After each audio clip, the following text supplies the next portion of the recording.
कहानी की शुरुआत में हम हमारे मेन कैरेक्टर का इंट्रोडक्शन देखते हैं। हमारे मेन कैरेक्टर का नाम लू शिंशी है, जो एक कॉलेज स्टूडेंट है जिसके माँ बाप तो है पर वो उनके साथ नहीं रहता। पर इसका मतलब वो अकेला भी नहीं रहता। लू शिंशी अपने घर का दरवाज़ा खोलता है और बोलता है कि वाइफी आई एम होम, क्योंकि उसके पास गर्लफ्रेंड है। बट वो सारी गर्लफ्रेंड सिर्फ एनिमे एक्शन फिगर होती है, रिलेटेबल। शिंशी में से एक एक्शन फिगर को उठाता है जो कि रैम को होता है, जो री-ज़ीरो से है। वो उसे उठाता है और बोलता है कि आज मैं रैम के साथ खाना खाऊंगा। फिर वो कप नूडल्स के लिए पानी गर्म करने लगता है और जब तक कि पानी गर्म हो रहा होता है शिंशी को रियलिटी हिट होती है और वो बोलता है भले ही मेरे पास में बहुत ज़्यादा एक्शन फिगर्स यानी कि वाइफूज है, पर कभी कभी मुझे सच में बहुत ज़्यादा लोनली फील होता है, क्योंकि मेरे पास एक असली गर्लफ्रेंड नहीं है। और शायद ये सिर्फ मेरे नाम की वजह से मेरी मॉम ने मुझे इतना वियर्ड नाम जो दिया है। शिंशी ये सारी बातें कर ही रहा होता है कि उसे एक फ़ोन आता है जो कि एक डिलीवरी बॉय का होता है। वो फ़ोन उठाता है और नेक्स्ट सीन में उसके सामने एक बॉक्स होता है जिसे वो ओपन करता है, जिसके अंदर आईफोन 17 होता है। आई मीन पाइनएप्पल फ़ोन 17 होता है। शिंशी अपने नए फ़ोन को अपने पीसी से कनेक्ट करता है डाटा ट्रांसफ़र करने के लिए और बोलता है जब तक कि डाटा ट्रांसफ़र होता है कि उन्हें एक झपकी मार ले। फिर वो सो जाता है।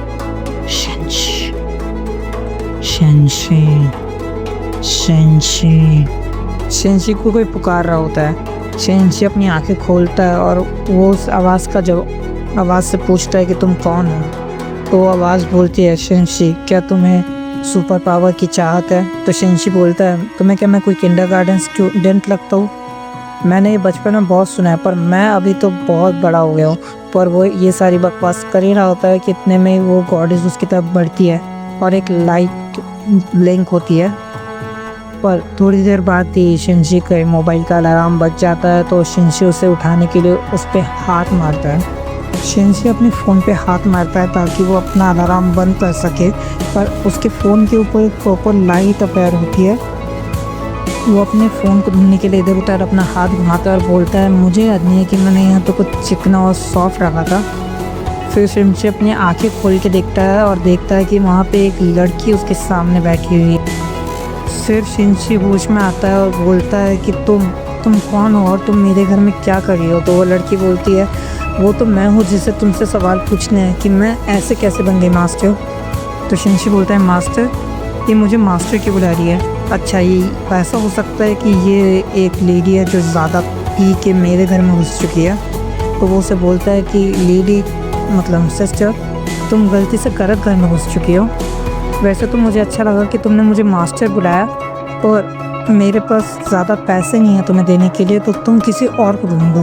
तो वो लड़की रोते हुए बोलती है कि अब ये बहुत हुआ मास्टर, पहले तो आपने मुझे पहचानने से मना कर दिया और अब आप मुझे बाहर भी जाने के लिए बोल रहे हो, और वो भी मेरे इतनी देर तक इस्तेमाल करने के बाद। मास्टर, आपने कल ही एक नया फ़ोन लिया है और आज आप मुझे छोड़ने की बातें भी कर रहे हो। शिंशी उसे रोकता है और बोलता है कि रुको रुको रुको रुको, पहली बात तो मैं नहीं जानता कि तुम कौन हो, तुम कहाँ से हो, और जब मैं उठा तो तुम यहाँ थी।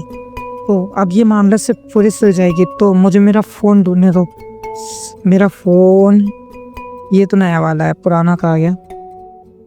तो ये ऐसा तो नहीं जो सपना मुझे कल रात को आया था वो, और ये लड़की असल में मेरा फ़ोन है। वो ये सब सोच ही रहा होता है कि इतने में वो लड़की की तरफ से उसकी रिंगटोन की आवाज़ आती है। वो अपनी शिंशी से बोलता है कि ये आवाज़ तुम्हारे अंदर से आ रही है। मैं अब तक कि तुम्हें बहुत अच्छा समझ रहा था, पर अब तुमने जब मेरा फ़ोन चुरा ही लिया है तो अब उसे जल्दी वापस कर दो और भागने की सोचना भी मत, क्योंकि अब ये मामला सिर्फ पुलिस चल जाएगी। वो लड़की बोलती है कि क्या तुम्हें ये फ़ोन उठाना है या फिर कट करना है? तो शिंशी बोलता है कि बिल्कुल मुझे फ़ोन उठाना है और भागने की सोचना भी मत। तो वो लड़की शिंशी के पास बढ़ती है और वो उसे किस कर देती है। फर्स्ट एपिसोड तो यहीं ख़त्म होता है। अब स्टार्ट करते हैं सेकेंड एपिसोड की स्टार्टिंग में इसे बोलता है कि यहाँ पर चल क्या रहा है। फिर वो उस लड़की को अपने आप से दूर करता है और देखता है कि उसका हाथ कहाँ लग जाता है। फिर वो उससे माफ़ी मांगता है और बोलता है कि ये वो थी जिसने मुझे किस किया, फिर मैं माफ़ी क्यों मांग रहा हूँ? भले जो भी हो, पर ये मेरी पहली किस थी। मैंने बचपन में एक कहानी सुनी थी कि अगर तुम 25 साल तक के वर्जिन रहो तो तुम मैजिक का इस्तेमाल कर सकते हो। तब से मैंने सोच लिया था कि अब मैं मैजिक का इस्तेमाल करूँगा और मैं 25 साल तक वर्जिन रहूँगा, पर अब ऐसा लगता है तब से ही मैंने ठान लिया था कि अब मैं वर्जिन रहूँगा ताकि मैं 25 साल बाद मैजिक का इस्तेमाल कर सकूँ। और वो बोलता है कि भले ही ये इतना बुरा नहीं लग रहा था, वो ये सब बोल ही रहा होता है कि वो लड़के उससे पीछे से बेटा बेटा करके बुला रही होती है। फिर वो बोलते हैं पागल बच्चे, तो वो उससे बोलता है मम्मी। फिर वो उसकी मॉम बोलती है उसे कि वहाँ पे कोई है जिससे तुम बात कर रहे हो। तो हमारा एमसी बोलता है नहीं नहीं यहाँ कोई नहीं है, और कोई खूबसूरत लड़की तो बिल्कुल ही नहीं। फिर हमारा एमसी बोलता है कि ये क्या हो रहा है, इसके मुंह से मेरी मॉम की आवाज़ कैसे आ रही है, मैं इसके बारे में उसका पूछूंगा। तुम्हारी आवाज़ सुन के ऐसा लगता है कि तुम बहुत ज़्यादा थके हो। ऐसा मत कहना कि तुम पूरी रात फिर से जग के गेम खेल रहे थे। नहीं नहीं मॉम, ऐसी कोई बात नहीं है, मैं तो स्टडीज़ कर रहा था। तो आपने मुझे इतनी जल्दी कॉल क्यों किया? तो कैसे फ़र्क पड़ता है कि मैं जब चाहूँ जब तो मैं कॉल नहीं कर सकती? नहीं नहीं मॉम, आप जब चाहे तब मुझे कॉल कर सकती है, पर कुछ ना कुछ तो कारण होगा। हाँ तो सुनो, तुम्हारे नेबर क्या वो अभी भी उनका घर रेंट पे दे रहे हैं? मेरे पास और तुम्हारे पापा के पास, दोनों के पास उनका नंबर नहीं है, और तुम उनके अगले दरवाजे पे रहते हो, तो जाके उनसे पूछो। हाँ मॉम, मैं ही कर लूँगा, अभी के लिए इतना ही, बाय।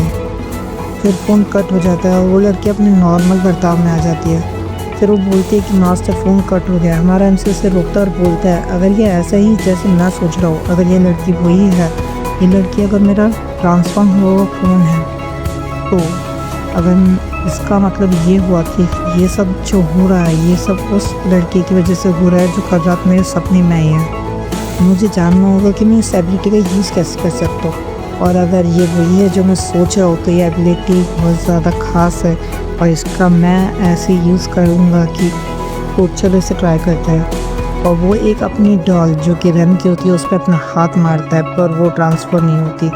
तो हमारा एमसी बोलता है कि ये नहीं हो सकता है, मेरी एबिलिटी ने वर्क क्यों नहीं किया, क्या इसका कोई स्पेसिफिक टाइम है या फिर इसकी कोई रिक्वायरमेंट है? फिर वो लड़की उसे बोलती है कि मास्टर क्या कुछ गलत है? तो हमारा एमसी बोलता है कि अगर तुम मेरा फ़ोन हो तो तुम्हें पता होगा मेरे फ़ोन के अंदर क्या क्या है, तो मुझे बताओ। तो वो बोलती है कि वो उसके अंदर एक पिक्चर फोल्डर है जिसमें लड़की अपना जिस्म दिखा रही है, जिसका नाम होमवर्क है, जिसमें बहुत सारी फाइल्स पड़ी हुई है। इसका मतलब ये सच में मेरा फ़ोन है, उसे सब कुछ पता है। वो लड़की फिर पूछती है पर मास्टर मुझे एक सवाल है कि आपने ये सारी फ़ोटोज़ को होमवर्क फोल्डर में क्यों सेव कर रखा है? आप क्या उससे कुछ सीखना चाहते थे? तो हमारा एमसी बोलता है नहीं नहीं, अगर मैंने उसे बता दिया तो वो बिल्कुल मुझे एक अच्छा इंसान नहीं समझेगी। क्या इसका मतलब मास्टर लड़की के कपड़ों के बारे में जानना चाहते हैं? तो एमसी बोलता है हाँ हाँ, मैं लड़कियों के कपड़ों के डिज़ाइन के बारे में जानना चाहता हूँ, अपना बाल बचा। तो हमारा एमसी बोलता है कि मेरा फ़ोन सच में इसके बारे में मान गया। फिर हमारा एमसी उसे बैठा के पूछता है कि तुम्हारा नाम क्या है? तो वो बोलती है कि मास्टर आपने मुझे अभी तक कुछ नाम नहीं दिया, तो आप मुझे क्या अभी एक नाम दे सकते हैं? तो हमारा एमसी बोलता है नाम मैं दूँ? तो बोलती है हाँ। फिर हमारा एमसी सोचता है, बोलता है कि इसके बाल सीधे और काले हैं। ऐसा कोई एनिमे कैरेक्टर जिसके पास काले और सीधे बाल हो, तो तुम्हारा नाम होगा निक्की।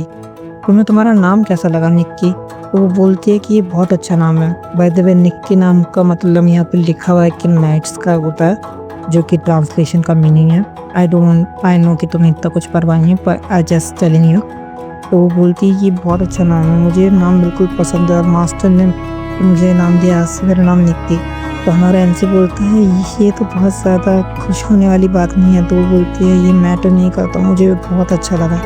वो ये सब बातें कर ही रहे होते कि दरवाज़ा खुलने की आवाज़ आती है। तो हमारा एमसी बोलता है कि ये टाइम पे कौन आया होगा? मेरे घर की चाबियाँ किन लोगों के पास है? मेरी मॉम? हाँ वही हो सकती है। तो हमारा एमसी बोलता है मुझे निक्की को कहीं छुपाना होगा, वरना मैं इसे एक्सप्लेन नहीं कर पाऊँगा। तो भागते हुए जाता है, निक्की को अलमारी में फेंकता है, रखता है और बोलता है कि निक्की तुम यहीं पे रुको, बिल्कुल आवाज़ मत करना, और वो उसे बंद कर देता है। तो वो वापस उसे खोलती है और बोलती है क्या आपका मतलब मैं साइलेंट मोड पे हो जाऊँ? तो बोलता है हाँ बिल्कुल बिल्कुल। फिर वो उसे वापस बंद कर देता है और वापस दरवाजे की तरफ भागता है, पर वो जब तक दरवाजे तक पहुँचता है दरवाज़ा खुल जाता है और वो सामने किसे देखता है? उसकी मॉम को। और यहाँ पे सेकेंड एपिसोड भी ख़त्म होता है।